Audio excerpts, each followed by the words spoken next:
Okay, welcome everybody. It's time to talk real estate. Let's talk real estate, your weekly BS with Barry Saywitz about the current commercial real estate market here in Southern California as we take a no BS look at both sides of the issues driving today's market to find the best solutions going forward with our man in the middle, Barry Saywitz. Hey, Barry, how are you? Hey, Paul, good morning, and thanks for having us back again. We are here to talk real estate. I am Barry Saywitz, president of the Seywitz Company and managing partner of Barry Saywitz Properties. And as many of our listeners know, I have been doing this for quite some time, for more than 30 years, and have been on both sides of transactions as a broker, as a landlord, as a buyer, as a seller. And so we've looked at both sides of the deal on many occasions for all different aspects of the market. And we're going to do that again today. And I'm excited to have our guest, Jonathan Lansner from the Orange County Register. He is the head business columnist and commercial real estate writer for Orange County, and has been doing it longer than me and has seen many cycles in the market, ups and downs. And I'm excited to have him here and talk about his views on the real estate market and where we're going. Jonathan, thanks for coming, and let's get to it. Let's talk real estate. My pleasure. Glad to be here. Yeah, so we were chatting earlier, but you have been doing this a long time, and you have seen the market going back into the 1980s and seen the boom and then seen the crashes in the 90s and back and forth. And here we are again today in a very challenging time. And at the same time, it's a time of opportunity and a time of trying to take advantage of the cards that you've been dealt with COVID and with other factors in the economy. I guess I'll start with in knowing and seeing the history of Orange County and the growth and all of the ups and downs. How do you look at the market today relative to some of the ups and downs in the past, and how is it different in your opinion? Well, obviously the first thing you always have to do these days is talk about COVID, and I don't mean to drag on the whole thing, but if you knew when COVID would become a minor annoyance, not a major headache, that certainly would make any sort of discussion, forecast, whatever, far easier. And since we don't know that, that's got to be the sort of asterisk to anything that anyone reasonable would say about, quote, the future. But, clearly Orange County has a track record, that is up there, in the stratosphere of places for growth and quality growth. And that leads to some problems, like it's ridiculously expensive to live here and rent here and work here and own property here. But I think that a lot of it goes with the territory,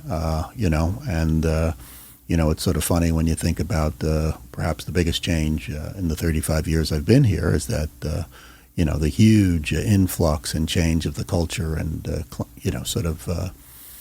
lifestyle of Orange County, comes to the fact that there are a lot of people, still a handful of people in the United States, but around the world who not only appreciate Orange County, but say, hey, it's pretty affordable in an odd way. You don't want to.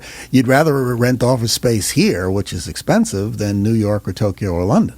Yeah, and the fact of the matter is, it's a nice place to live. The weather's nice, and CEOs and owners of businesses will either want to locate here themselves or locate their businesses for that reason. And so, you're from the East Coast, I'm from the Midwest, and I have done business around the country, and there are certain markets around the country that are very tied to a specific industry or to manufacturing or certain aspects of the economy. And what I always found interesting about Orange County was the diversity of the businesses that are here. And whether you have tech business or healthcare or real estate or hospitality, you really have a lot of different businesses, a lot of different cultures, and that's what fuels, I think, a lot of the growth here. Well, also, too, I grew up in New York. I spent 11 years between college and my first job in the great state of Pennsylvania, and at both ends, both Philadelphia and Pittsburgh.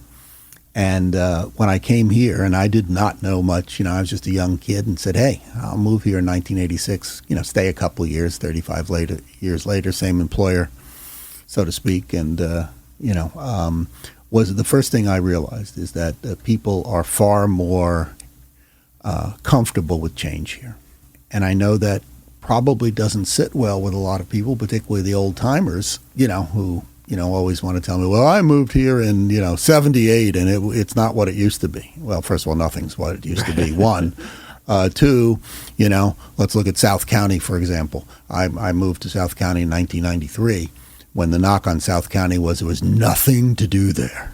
And it was just a bunch of, these sort of boxy, at the time, affordable housing. Laugh. And now everyone complains it's too crowded. Yeah. I hate to quote Yogi Berra, but, no one goes there anymore. It's too crowded is part of the problem with Orange County. It's very desirable. It's got a lot of the things that most people want, including fabulous beaches and, these odd hills called the Saddleback here, which would be the highest point in like 30 states, but we just ignore them unless you like hiking or I live in the foothills there. But it's hard to beat it. And but we seem to spend way too much time complaining about some of the small challenges. And if you talk about South County for a second, too, with the growth and the limited amount of commercial real estate in South Orange County, we have lots of clients of ours that want to locate in South County to be closer to home and cut down on their commute. And unfortunately, there's just a limited amount of product. And so it creates a challenge, and then it drives the prices up. It used to be, hey, why would I be down in South Orange County? It's out of the way. And now it commands a premium. Be careful what you wish for, I guess, is part of it. And also, too, I think it's, I think it's a bit of the nature of, human nature, too, but it was always better or the grass is always greener.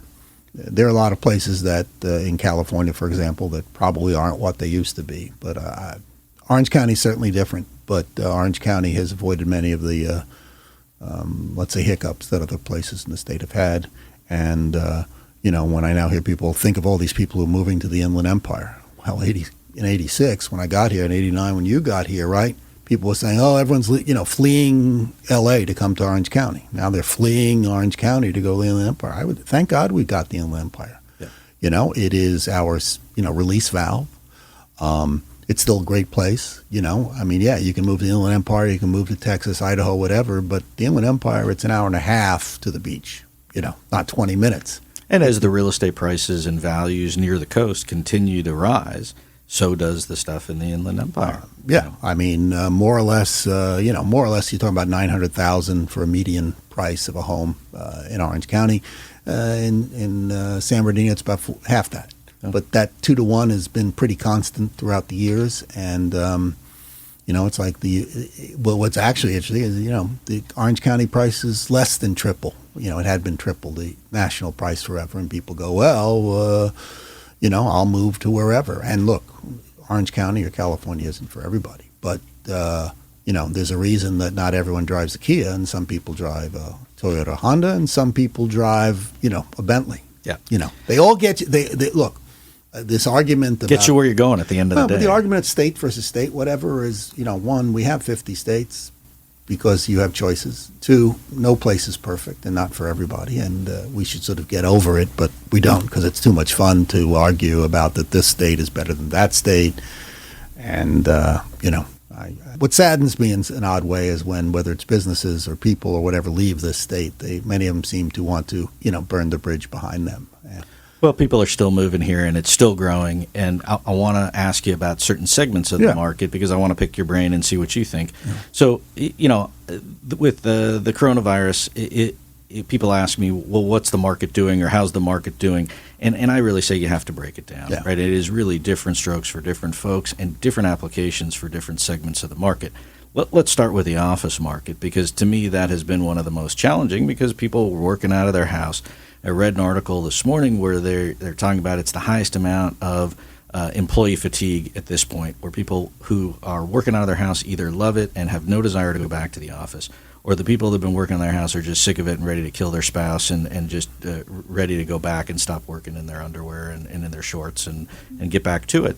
And so I'm curious with the stories that you've covered and the people that you've spoken to, what you're seeing, and is there a trend that you can see going forward over the course, certainly not tomorrow with the Delta variant, but if we push 6 months out, do we see it getting better or staying the same? Well, I think there's two grand questions, in there. One, let's get past the COVID health question, is work from home.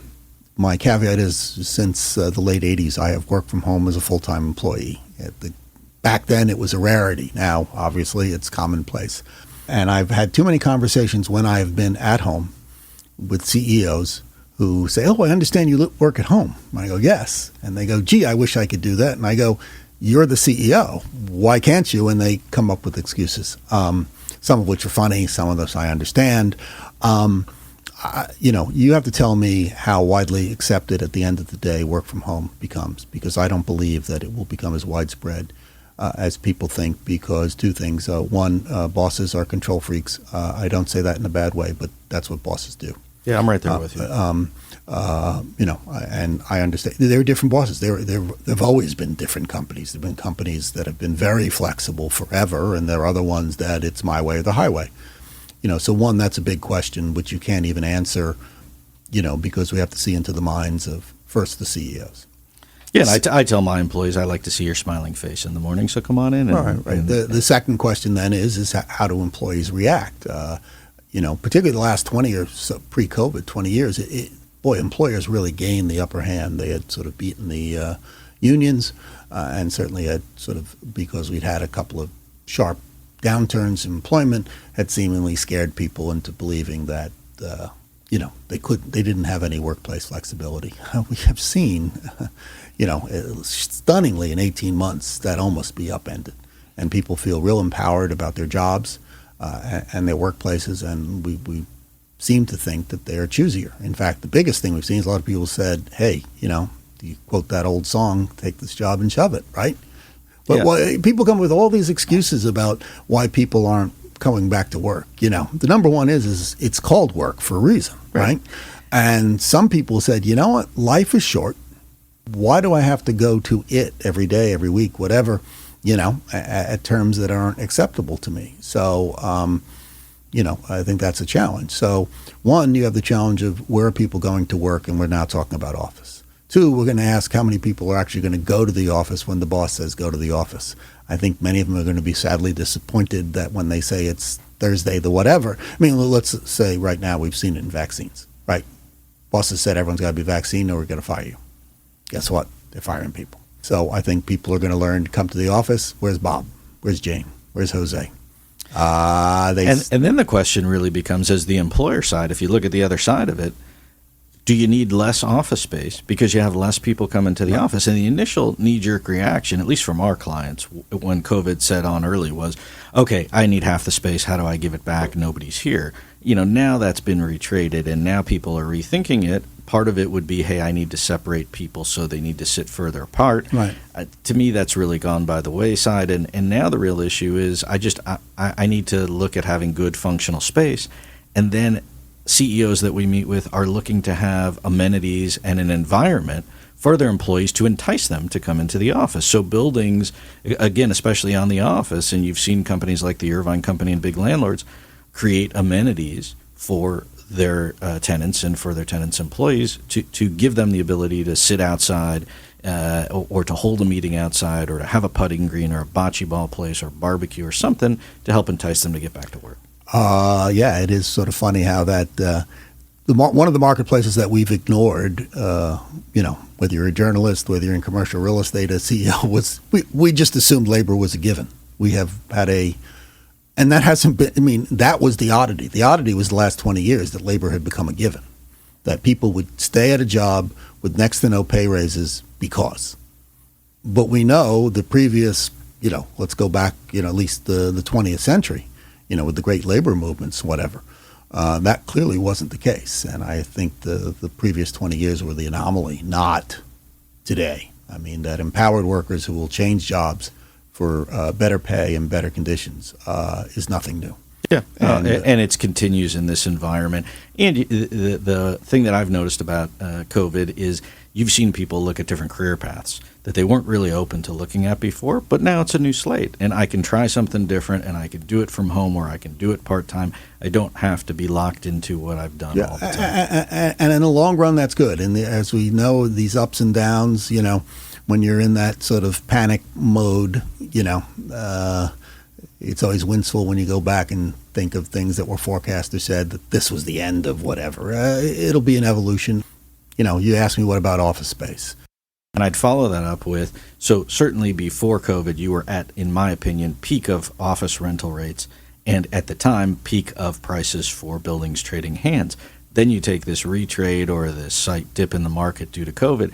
But now, with interest rates so low, you have people that want to buy buildings. You have people that are still willing to pay a premium for sales. Rental rates have dipped a little bit. And then the question will be, will that come back as people fully come back to work? And I'm curious your thoughts. Love him or hate him, Mr. Bren, you could say, considering he's the wealthiest man in town, is the smartest man in town. And I think a lot of people would say he at least hasn't made too many mistakes. Both sides of Irvine, he's building more office space. Yeah, and most people would say that's crazy. Well, it's hard to bet against him. And so I think for the right properties, which is always the case, right? The right properties, the right price, the right amenities usually do okay. And I don't think they're building for tomorrow. They're building for the future. And what I have found is that office space is a direct correlation, and demand for office space, the direct correlation to job growth. And so if there is expected job growth, you're going to have to put those people somewhere. Even if some of them are working at home, you're going to need more space. And you have job growth, and you have an economy that's still moving forward, albeit certain aspects of it struggling. And so I think the office market is healthy. I think you'll see rents continue to increase as the vacancy slowly comes back down, and it's not going to change overnight. But I think if you fast forward 12 months from now, you're going to see it much tighter than where it is today. I don't know if you agree. Well, again, the caveat is COVID, health, right? COVID, and then work from. What's going to happen is, let's say COVID hopefully becomes just an annoyance, not a major headache, and then some of the bosses are going to pound the table and say, "Come back to work." And then the grand question will be, and not just in Orange County, across the nation, is how many people show up on work. No more work from home day, because obviously other companies are going to say, "Hey, we'll go work from home and be competitive advantage." That will play out. I think at the end of the day, whether, is that if you're talking about office, one of the things that people can sell if they want people in the office is, hey, move to Orange County. It's Orange County. Yeah. And so I would rather have an office building in Orange County than fill in the blank and not just California. I think... I agree. Let's switch gears to industrial for a second because, in my opinion, completely different ballgame. I just saw a recent article yesterday said Orange County industrial vacancy all-time low 2%, right? Los Angeles County industrial 1%, lowest vacancy in the whole country. Really difficult for us on the brokerage side, I know, from a daily basis, trying to find space for clients of ours. In many instances, multiple bidders, whether it's sale or lease. Prices jumping, next deal more expensive than the last, continuing that trend. I don't know your thoughts on that. Well, industrial, particularly warehouses, until things change and they're never, nothing's ever etched in stone, and we all want our goods delivered literally yesterday before we thought about buying them. Let's go back the 80s, 90s. The whole thing is that you were going to have sort of these remote, sort of almost cities of warehouses. Stuff would be come in and then sort of ported out of that to a home, and that was probably thinking about a 3 to 5 day delivery window. Now the delivery window is, for packages 1 day or 2, and for other things 5 minutes. You need a whole different warehousing situation, and look at what Amazon did. They bought the old Sperry computer plant, 1980. They made computers in Orange County on Geronimo, at the old Sperry. It's now an Amazon, warehouse. The old Register plant where they used to make newspapers. Amazon bought it, and they're converting it into a warehouse. And it's not just them, but warehousing is here to stay. And how we do it, but there's a lot of pushback now, and the warehouse people are going to have to be a little bit smarter about just not pushing into neighborhoods. There's pushback against both the needs for traffic and the ugliness of them, and they shouldn't ignore that, I think. Well, and I look, when you read about somebody buying an old office building, knocking it down and building industrial, and that's the highest and best use, then it's telling you something, right? And so there is certainly a lack of supply of industrial space in Orange County, which is why people have to go to the Inland Empire. And then you have costs for trucking and delays. 4 or 5 years ago, let's not go back to 96, when the whole thing was, no one needs these warehouses anymore. We'll empty them out. They can move all that stuff to the Inland Empire. We can tear them down, build housing.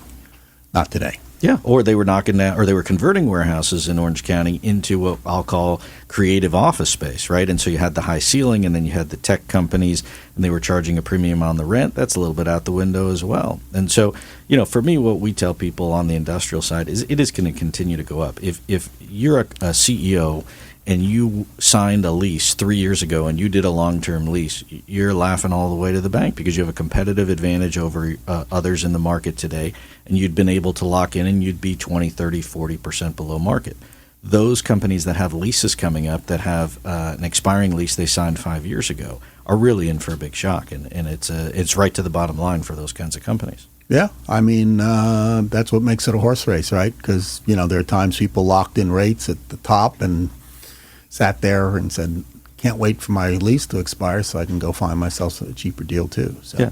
Real quick, I want to touch on the retail. We only have a couple of minutes left, but I mean, your thoughts on retail, both restaurants and just going into a store and buying stuff. Is it dead or is it going to survive? One, let's minus, the COVID question, which is always there. But, people are going to shop. I mean, we've seen them wanting to get out badly. But where they shop and how they shop are two big questions. I think the destination places will do very well. So we have a couple of them: Fashion Island, Irvine Spectrum, Southwest Plaza, right. Even the Brea Mall for our northern county folks. They'll do okay. The second tier ones are going to have some challenges because their usual formula is having a giant name at the end, and that would bring you in. Then you'd walk down the halls. Well, those giant names are going away, so you're not going to go to those places. I think then it comes down to your community centers, right? Your strip malls, right? Is either two things. One, you have a decent big box, right? Whether it's a Best Buy, Trader Joe's, good supermarket, even drugstores have become enough to bring people in. And then you're not going to have people selling stuff in the rest of the strip mall. It's all services. Let's look at it that way, right? And one takeout place, right? Sure. I think, though, again, case by case and probably in some inverse relationship to wealth. I mean, I think those things will do better. The poorer the neighborhood, in some ways, maybe the better, because of the fact that people often don't either can or want to commute that far to the big mall or whatever. And then this weird thing that's come up the last 10, 15 years, these single assets, basically buying the fast food joint in the parking lot, or at least the property for it. What a fascinating investment, and it'll be interesting to see how they do long term. Because in the short run, particularly if you have a drive-through window which equals gold, both the tenant is winning, and that means the landlord's winning too. And that's probably a topic for a whole other conversation because I could talk about that one all day. But we are running out of time. It's been great having you on the show. I appreciate the insights. If you could leave our listeners with one thing in terms of going forward in a general sense that they should look for or be concerned about or that'll impact what happens in the future, what would it be for you? Well, October 2021 is the 40th anniversary of 18.5% 30-year mortgages in the U.S. That means we've had 40 years of one thing being guaranteed, that rates will get cheaper. I want to guarantee you one thing today, that I don't think we're going to have that over the next 10, if not 40 years of cheaper money. And I think that's going to, particularly in commercial real estate, where people are highly focused on that cap rate and the cost of financing, that's going to be a big change. It's going to be fascinating to see how either people adapt or how it plays out, and what people will want to own and what people will want to sell and what people want to build. Okay, I agree. And if our viewers or our listeners want to reach you, how do they find you other than opening up the newspaper or going online? I know they can do that's that the easiest. These days, God bless Google, but Google my name or Jay Lansner at ocregister.com, email, and people probably don't think, do you really reply to people? And sure. And whether your comments are good, bad, or indifferent, I'm an equal opportunity responder. Good. Well, I appreciate you having you coming on the show and sharing your views and your opinions, and we'll have you back another time, and we'll look at it in another place and see how things move going forward. But as always, your insight is appreciated. And for our listeners, we are here every week. We will be back. We will be talking about all kinds of exciting topics and segments of the marketplace going forward. So please stay with us. And in terms of the market as a whole, I think that it continues to be a challenge. You have to deal with the cards that you've been dealt, and you got to wake up every day and try and take a couple of steps forward. And so for everyone here, I'd like to thank Paul Roberts. I'd like to thank Sophia, our producer, and all of our listeners for tuning in. We appreciate it. We'll see you back here next week, and we'll talk some more real estate. This is Barry Saywitz signing off.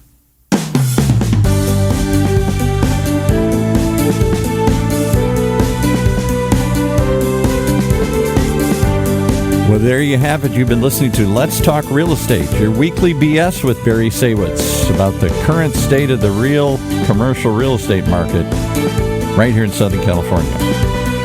On Orange County's only community radio station, OC Talk Radio, streaming live from our studio here at the University of California Irvine's Beale Applied Innovation Center.